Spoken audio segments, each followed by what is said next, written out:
to do well in the school academic well. It's Bicular's time to shine. Wow. We have not one, not two. Oh, hey, look! But a month full of Bicular. You gotta be kidding me. That's a lot of binoculars, huh? It will be hard picking your favorite. So just sit back and have fun. That's a pretty genius plan. Catch Bicular every Monday to Friday at 3 p.m. on HBO Family. Here's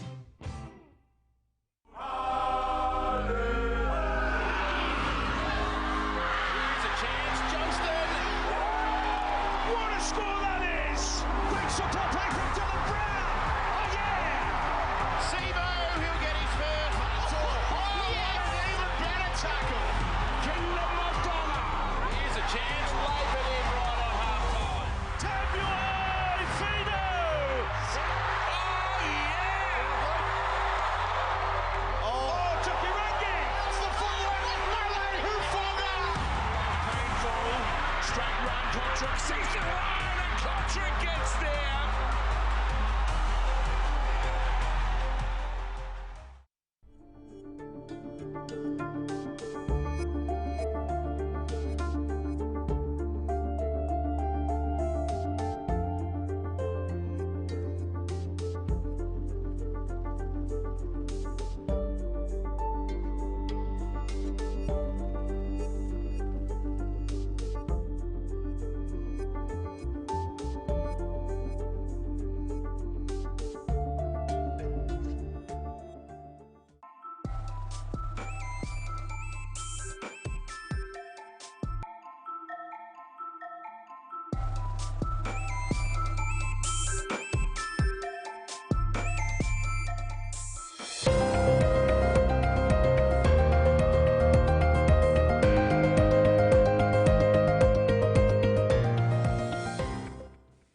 Hello and welcome. I'm Tracy Pa with the Midday News. The enumeration component of the census is completed and currently synchronization data process is underway. Minister for Administrative Services, Richard Masare, said once that is completed, the total number of Papua New Guineans' population will be announced by Prime Minister James Marape. The minister said census for 10 provinces has been completed so far. The Minister will have the liberty to announce the actual population in our country, but I can assure Papua New Guinea that census is progressing exceptionally well. The enumeration and data collection is completed. What we are now doing is busy uploading across the country. So already we've completed 10 provinces and we've got about 12 provinces which are undertaken, but we may have about 1 or 2 provinces that may not complete by the 31st of October. And once we complete that, we are then going to concentrate on those 1 or 2 provinces to make sure that within 1 or 2 weeks out into November, we complete them so the census population number can be announced to the country. Well, the Anesthesia Day 2024 was observed recently at the Port Moresby General Hospital and led by the Anesthesia and Intensive Care Department. The theme for this year's celebration is Workforce Wellbeing. Anesthesia and Intensive Care Department at the Port Moresby General Hospital is an instrumental unit in the hospital that plays a pivotal role in ensuring quality, perioperative patient care is provided to all patients who require the service. Chief Anesthetist Dr. Nora Dai emphasized that anesthesia is a medical intervention that prevents patients from feeling pain during procedures like surgery, dental work, and certain diagnostic tests. In approximately 12 million people, which is a current sort of accepted number for functional purposes, Team Anesthesia across Papua New Guinea provides anesthesia at about 35,000 cases. That's across all of the PHAs across the country. And in those numbers of 35,000 approximately, over 8,000 cases are done here at the Port Moresby General Hospital. So you can see that we here in this hospital here, we are providing about 1/4 or 25% of the total anesthetics delivered across the country.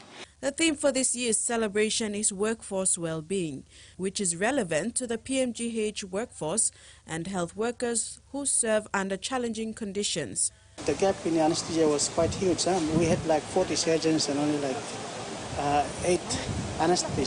Representatives in psychology and social workers were also present and had activities for spiritual well-being and physical well-being on the day. Jasmine Irojak, TV1 News. Director Medical Services, Dr. Con Sobi, commended the hard work of doctors and nurses in the anesthesia and intensive care department who work tirelessly behind the theatre curtains in saving lives. Saving lives is something that money can buy. So I really commend everyone. And those who support you, behind all the anesthetists, we have, surgeons, we have theatre nurses, we have technicians and all cadres of healthcare workers that come together to make anesthetic as a team. It's a teamwork. Healthcare is really a teamwork. And we need to show that compassion, the love, the care for our patients. They will be our ambassadors. They will be our advocates for what we do in those places. The Don Bosco Global Youth Film Festival took place on Saturday, October 19th, 2024 at the Paradise Cinema, Vision City, Port Moresby. Its theme, I Have a Dream, Youth and Climate Change. PGS provincial religious students, media personnel, invited guests and friends who gathered to watch and reflect on films that encourage young people to consider their role in addressing environmental challenges and invite policy change at the level of government. Father Gildasio Mendes, Father Harris Packham and the social communications team worked hard to offer a platform for young people to dedicate, to discover and nurture the creative talents of young filmmakers from across the globe. The festival aims to inspire and empower youth in the field of media while promoting social responsibility. Several students expressed their desire to share the content with students from different schools, while others wish to collaborate and harness the talent and potential of the young people. Andrew Barr's Labour Party has been returned for an historic 7th term in government in the Act. The election also saw the return of independence to the territory's parliament. There was a fair amount of optimism from the Canberra Liberals early in the evening, but as the night wore on, things went Labor's way. The party retaining 10 of its seats in the 25-member Legislative Assembly. Despite Greens ministers Rebecca Vazzarotti and Emma Davidson losing their seats, the Greens were able to hang on to some seats, including that of leader Shane Rattenbury, and independents were elected, including Tom Emerson, the son of former Labor federal politician Craig Emerson, and Fiona Carrick, the former head of the Warren Valley Community Council, opening the way to Labor to form a coalition government.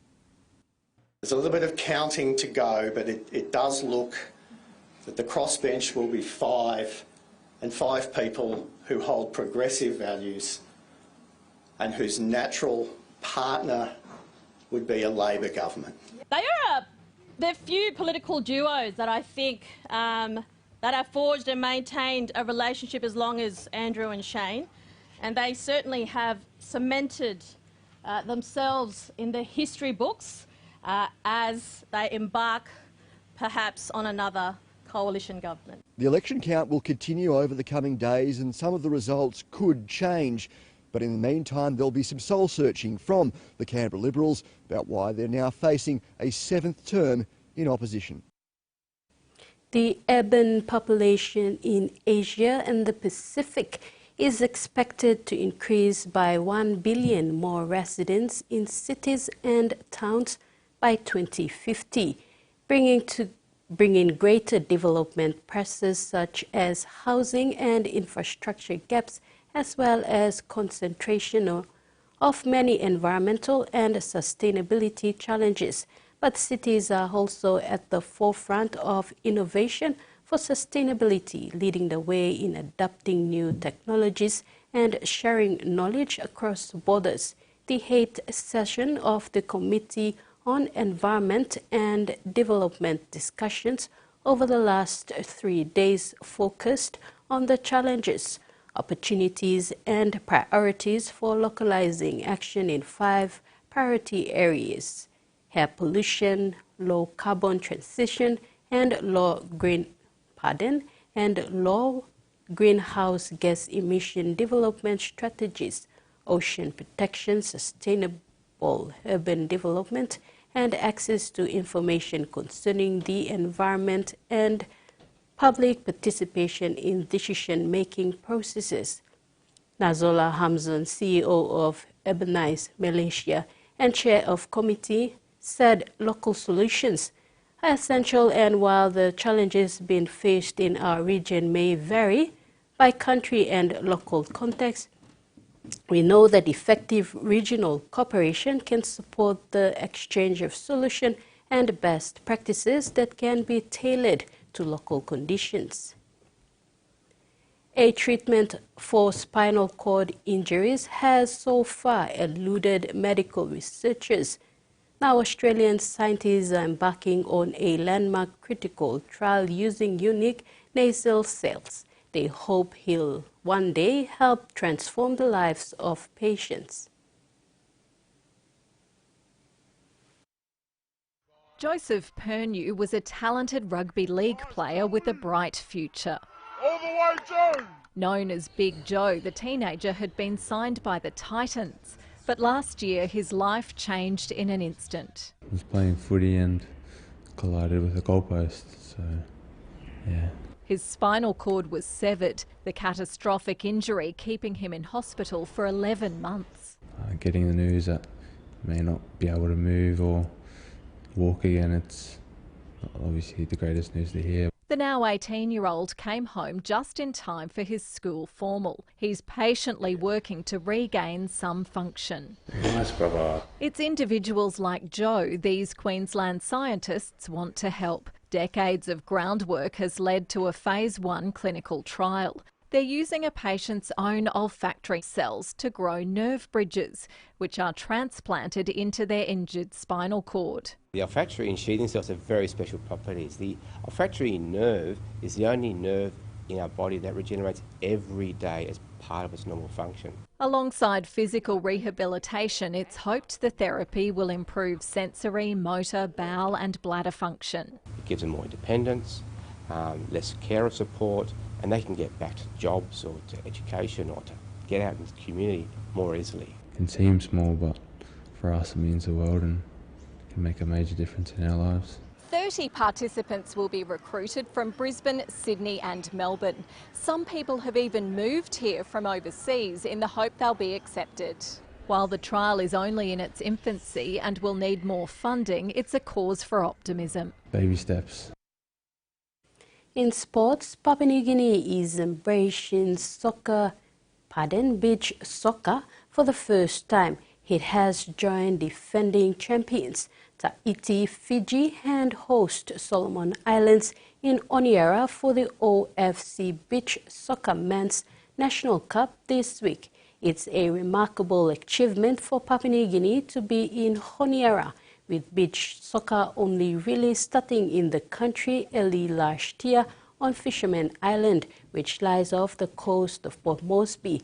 PNG's 12-strong squad all hail from the Moikele Football Association on Fisherman Island.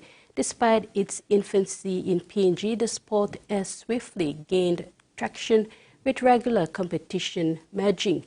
The squad is relatively youthful, and PNG Beach Soccer Development Officer Tonga Isira is under no illusion as to the challenge Papua New Guinea will face being the new kid on the block. PNG plays Fiji in the opening match on Tuesday and promises to be a momentous occasion.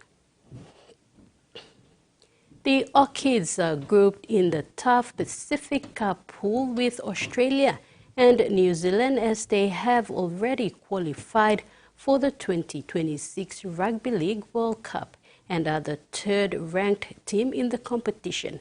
Despite the scoreline at Suncorp Stadium, there has been progress made for female players in Papua New Guinea, including the establishment of the National Santos Cup, which was played for the first time this season, 1 year ahead of schedule. The Orchids team has just 6 players with 1 game of WNRL experience or more in the past 2 years, 3 of them playing this season: Elsie Albert with the Eels and Isai Banu and Saraka Mokie for the Cowboys. Although the gulf in experience and development cannot be denied, Orchids coach Tane Norris thinks the PNG Orchids team must keep challenging themselves against top-tier opponents in their quest to improve. Norris says there's plenty of room for improvement to get to the competition level. And that ends the midday news. Do join us at 6 tonight for more news.